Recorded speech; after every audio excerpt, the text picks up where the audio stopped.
મોરબીમાં જૂના bus stand road ઉપર આંગડિયા પેઢીના માલિકની હત્યા કરવાના બનાવના વિરોધમાં મોરબીના તમામ આંગડિયાઓએ બંધ પાડી વિરોધ નોંધાવ્યો હતો।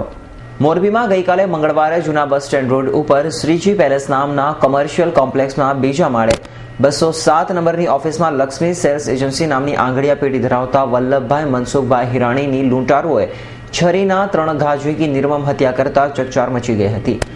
આ હત્યાના પગલે આજે બુધવારે મોરબીના તમામ આંગડિયા પેઢીના સંચાલકોએ સ્વયંભૂ બંધ પાડી ઘટનાનો વિરોધ કર્યો અને પોલીસની કામગીરી ઉપર પણ અનેક સવાલો ઊભા કર્યા હતા। તેમજ આ તમામ આંગડિયા પેઢીના સંચાલકોએ એકત્રિત થઈ રોષ વ્યક્ત કરી લૂંટારુઓને પકડી પાડવાની માંગણી કરી હતી।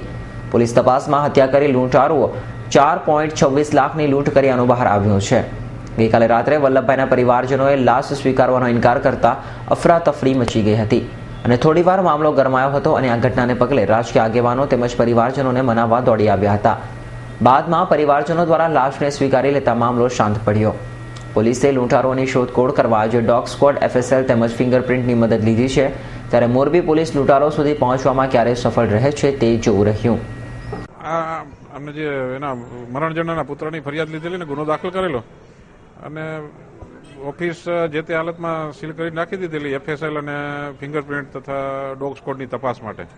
અત્યારે આ બધા રાજકોટથી આવી ગયા છે અને તપાસની કાર્યવાહી ચાલુમાં છે।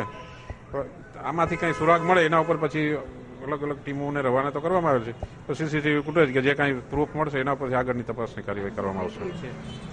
અંદર જે મરનારના પુત્ર પાસે એની જે રફ યાદી હતી એના ઉપરથી ટોટલ કરાયો આવક જાવકના હિસાબનો તો 4,16,220 રૂપિયા ગયેલનું એના પુત્રએ હિસાબ કરીને જણાવેલ, જે ફરિયાદમાં આપણે લઈ લીધું। આયર એને આરોપીએ ગુનો કરીને જતા પહેલા તોડી નાખેલ છે, એટલે ખેંચી લીધેલો છે કે તરત કોઈ ફોન ન કરી શકે કે એવો એની પાછળનો હેતુ હોઈ શકે। રવિ મોટવાણી, S9 ન્યૂઝ, મોરબી।